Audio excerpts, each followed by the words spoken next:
मेरी शादी को अभी एक हफ्ता ही हुआ था कि मैं अपनी ननद की हरकतों से परेशान आ गई थी। मेरा नाम शोभा है। मेरी शादी जिस घर में हुई वहाँ मेरी ननद के अलावा और कोई नहीं था। सबने मुझे कहा कि बहुत खुशकिस्मत हो जो कि इतने अच्छे घर में जा रही हो। यहाँ पर ना तो कोई सास है ना ही जेठानी देवरानी, बस एक दुबली पतली सी ननद है। उसको तुम आराम से काबू कर सकती हो। मैं भी एक नॉर्मल सी लड़की थी। मैं भी यही चाहती थी कि अगर सास अच्छी हो तो ठीक है, नहीं तो ना ही हो तो बेहतर है। और देवरानी जेठानी किसको अच्छी लगती है, उन सब की तो अपनी अपनी जिंदगी होती है। वैसे तो ननद भी किसी को अच्छी नहीं लगती, पर चलो मैं तब तक उसके साथ अच्छी रहती रहूंगी जब तक वह मेरे साथ कोई बुराई नहीं करती। कोई भी अपने घर से यह सोच कर नहीं जाता कि मैंने जाकर लड़ाइयाँ करनी है। यह तो आपसी व्यवहार होते हैं जो इंसान को मजबूर कर देते हैं। मुझे भी मेरी ननद के व्यवहारों ने मजबूर किया था, बल्कि उसका व्यवहार नहीं, उसे उसकी आदत कहना चाहिए। उसे अजीबो गरीब किस्म की हरकतें करने की आदत थी। शादी के अगले ही दिन उसने मुझसे अजीब बात कर दी। उसने कहा कि आपके बेड की चादर और गद्दा धोना पड़ेगा। मैंने कहा कि अभी घर में मेहमान बैठे हैं, तुम यह सब क्या करने लगी हो, लोग क्या कहेंगे। उसने कहा कि आप परेशान ना हो, मैं आपको तो नहीं कह रही हूँ, आप दुल्हन है, मैं दुल्हन नहीं हूँ। मैंने कहा कि बात दुल्हन होने की नहीं है। तुम इस तरह से मेरे कमरे से गद्दा और चादर निकालकर धोना शुरू कर दोगी तो औरतें अजीबो गरीब किस्म की बातें बनाएंगी। मेरी ननद को इस बात की समझ नहीं आई और मैं उसको समझा भी नहीं पाई। वह मेरे कमरे से गद्दे और चादर निकालकर सबके सामने उसे धोने लग गई, जबकि यह सारी चीजें बिल्कुल भी नॉर्मल नहीं थी। सारी औरतें मुझे ही देख रही थी, मुझ पर हंस रही थी, एक दूसरे के कानों में बातें कर रही थी। अब मैं अपनी ननद को क्या समझाती कि इस तरह की बातों का क्या मतलब होता है, लेकिन वह इतनी बेवकूफ नहीं थी। आजकल सबको उन बातों का पता होता है, फिर वह इस तरह की हरकतें क्यों कर रही थी? क्या वह मुझे सबके सामने शर्मिंदा करवाना चाहती थी? वैसे वह इसमें कामयाब रही, लेकिन मैंने उस चीज पर ज्यादा बात नहीं की और मैं उसको भूल गई। फिर उसके बाद उसने एक ऐसा काम किया जिसको नजरअंदाज नहीं किया जा सकता था। वैसे तो मेरी ननद बहुत अच्छी थी। सुबह सुबह उठकर सारे घर का काम किया करती थी, सारे घर को साफ करती थी, एक एक कोने की सफाई करती थी और यह काम वह खुद ही किया करती थी। मुझे कहती थी कि बाकी काम आप खुद देख लिया करें, पर इसकी हरकतें कुछ अजीब सी थी, जरूरत से ज्यादा अजीब थी। मुझे खानदान की कुछ औरतों ने पहले ही कहा था कि यह जो तुम्हारी ननद है यह बहुत अजीब है, तुम्हारा इसके साथ गुजारा नहीं होगा। मैंने कहा कि ऐसा कुछ नहीं है। मुझे लगा कि हम लोग एक फैमिली है और मुझे दूसरों की बातों पर कान नहीं रखने चाहिए। मेरा पति भी अच्छा इंसान था, मेरी बहुत इज्जत करता था। उसकी एक ही बहन थी, अगर मैं उसको भी बर्दाश्त नहीं करती तो कहता एक ही बहन है मेरी और तू उसी के पीछे पड़ गई।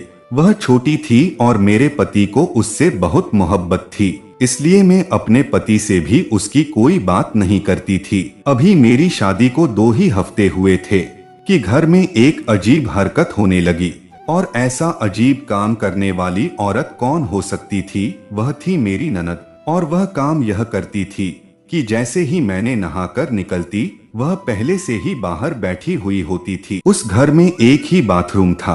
पहली बात तो यह थी कि उसने वही समय क्यों बना रखा था जिस टाइम मुझे नहाना होता था। वह किसी और वक्त भी तो बाथरूम में जाकर नहा सकती थी। और दूसरी बात यह कि जब मैंने उसको देखा तो मैं हैरान रह गई। उसने अपने हाथों पर दस्ताने चढ़ा रखे थे, सफेद रंग के। मैं उसे देखकर हैरान हुई जो करके बैठी थी। वह एक अजीब सी हरकत थी जो मैंने आज तक नहीं देखी थी, और इस तरह के दस्ताने तो सिर्फ डॉक्टर पहना करते थे, लेकिन उसने इस बात को बिल्कुल ही नॉर्मल लिया हुआ था। मैंने कहा क्या है, तो उसने मेरी तरफ देखा और बोली दस्ताने हैं। बस इतना कहकर वो वहां से चली गई।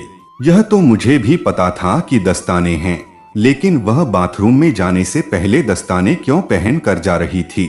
उसने मुझे कहा कि मैं नहाने जा रही हूँ, आप खाना बना लीजिएगा। और वह नहाने चली गई। मेरी ननद ने नहाने में 2 घंटे लगाए। 2 घंटे कहने में आसान लगते हैं, लेकिन नहाते हुए कोई भी इतना वक्त नहीं लगाता। 2 घंटे बाद वह नहाकर वापस आई तो नॉर्मल लग रही थी। ऐसा भी कुछ नहीं था कि साथ साथ बाथरूम भी धो रही हो। पता नहीं उसकी हरकतें वाकई इतनी अजीब क्यों थी। खानदान की औरतों ने तो मुझे पहले ही कहा था कि यह लड़की बहुत अजीब है। एक दिन रात को मैं अपने कमरे में बैठी थी। मेरा पति अक्सर देर से घर आया करता था।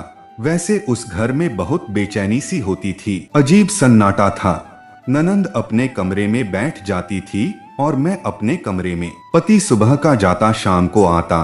कामों में आधा दिन गुजर जाता है, लेकिन इंसान पूरा दिन भी तो काम नहीं कर सकता और फोन पर भी कितनी देर बैठ सकता है। मुझे तो अजीब सी बेचैनी होती थी। पति से कहा तो वह कहने लगा कि तुम औरतें तो कहीं भी खुश नहीं होती हो।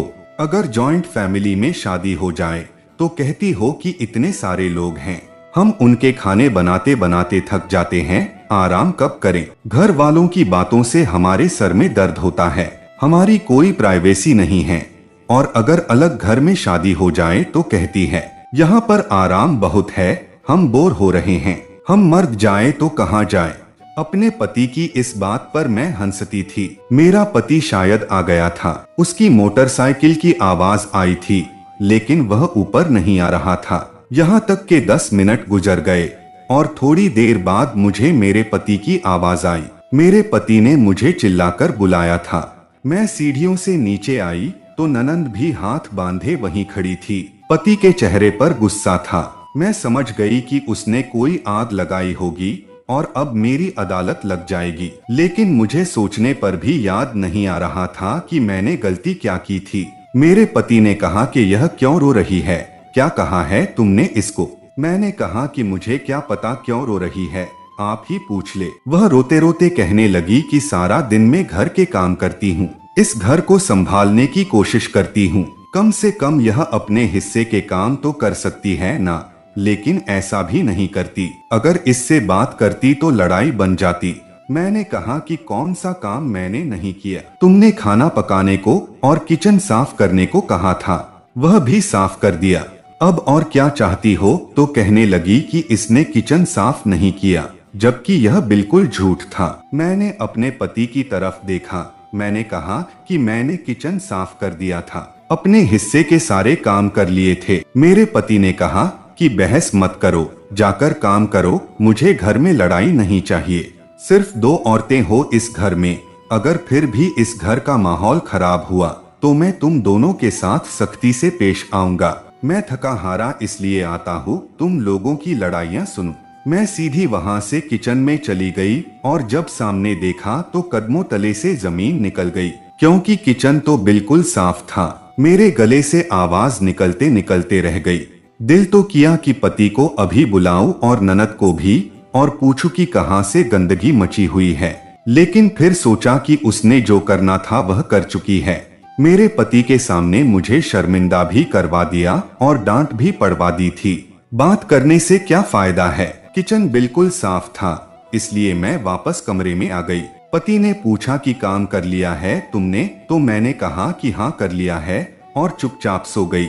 लेकिन उसके बाद मैं यह सोचने लगी कि मेरी ननद ऐसा क्यों कर रही है। लगता है मुझ पर काबू करने की कोशिश कर रही है। वह चाहती है कि मैं उसके सामने आवाज ना उठा सकूं, लेकिन ऐसा मैं किसी भी कीमत पर होने नहीं दे सकती थी, क्योंकि यह घर मेरा था। मैंने अपने पति से कहा कि उसकी शादी क्यों नहीं करते, तो मेरे पति ने कहा यह कहती है मुझे शादी नहीं करनी है। मैंने कहा यह क्या बात हुई। वह कहती है और आप मान लेते हैं उसकी शादी नहीं करेंगे तो लोग हमारे बारे में बातें करेंगे कि भाई और भाभी ने इसे नौकरानी बना कर रखा है, इसकी शादी नहीं कर रहे हैं। मेरे पति ने कहा कि मैं तो बहुत परेशान हूँ इस बात से, पर वह शादी नहीं करना चाहती। मैं उससे ज्यादा बात नहीं कर सकता। अब तुम खुद ही उससे बात कर लो, तुम औरत हो, तुम्हारी बात मान जाएगी। जबकि मैंने दिल में सोचा कि जो एक तरफ मेरे खिलाफ प्लान बना रही है वह मेरी बात क्या मानेगी, लेकिन बात जरूर करूंगी कि शादी क्यों नहीं करना चाहती।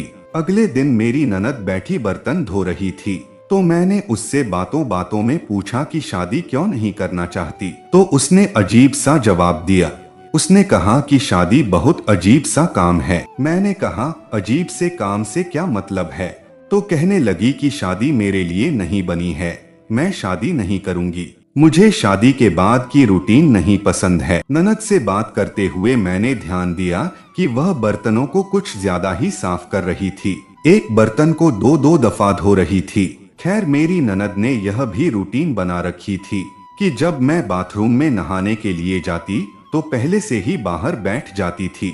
मुझे बाथरूम में से ही उसके पाँव नजर आना शुरू हो जाते थे कि बाहर बैठ गई है। उसके बाद मेरे बाथरूम से निकलते ही वह बाथरूम में चली जाती। उसने हाथों पर दस्ताने और मुंह पर नकाब भी पहन रखा होता था, जिसको मास्क कहना ज्यादा बेहतर होगा।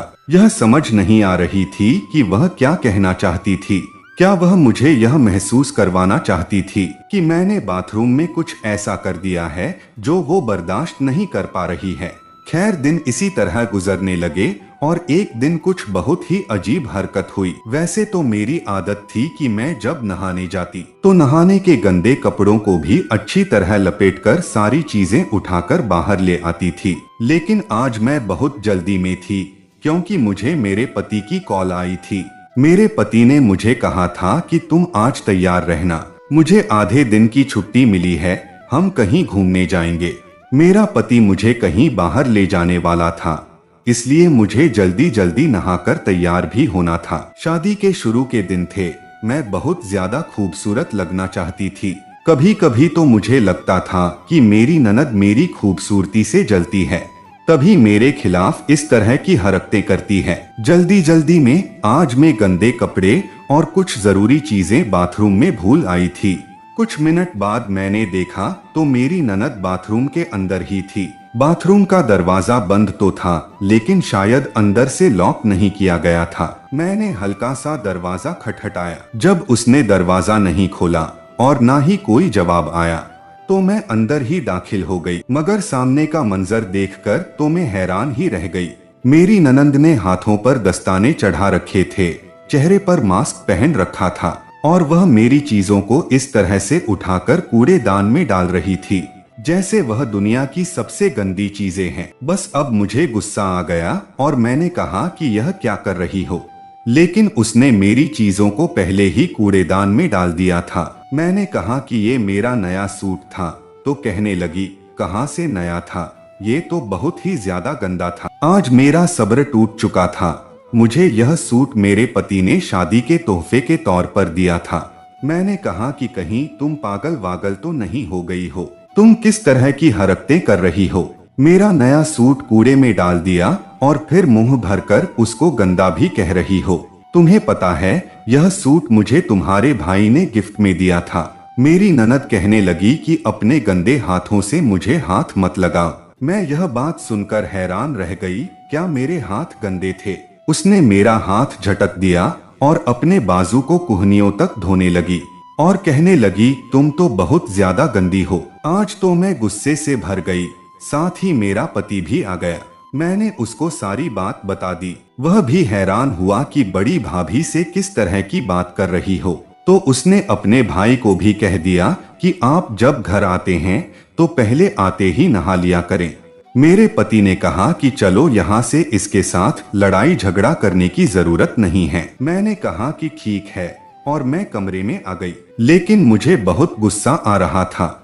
मैंने कहा कि देख लिया आपने उसकी हरकतें कैसी है, यह किस तरह क्या कर रही थी। हम दोनों को कितने आराम से गंदा कह रही थी, क्या गंदगी की है हमने। मेरे पति ने कहा कि मुझे तो कुछ और ही लग रहा है कि कहीं यह पागल तो नहीं हो गई है। उसके बाद उसने और भी इस तरह की हरकतें करनी शुरू कर दी। कभी धुले हुए कपड़ों को धोना शुरू कर देती तो कभी साफ बर्तनों को फिर से साफ करने लगती। कभी मेरे हाथ का बना हुआ खाना नहीं खाती और कहती कि तुमने खाना साफ तरीके से नहीं बनाया। एक दिन तो बहुत ही हद हो गई। हम तीनों साथ बैठे थे। मेरे पति ने अचानक छींक मारी तो मेरी ननद उठकर दूर चली गई और कहने लगी कि तुमने छींक मारी है, तुम अपने कीटाणु मुझ पर फेंक रही हो ताकि मैं मर जाऊं। तुम मुझे अपने कीटाणुओं से मारना चाहते हो। मेरी ननंद ने अपने मुंह को पीटना शुरू कर दिया और बेहोश हो गई।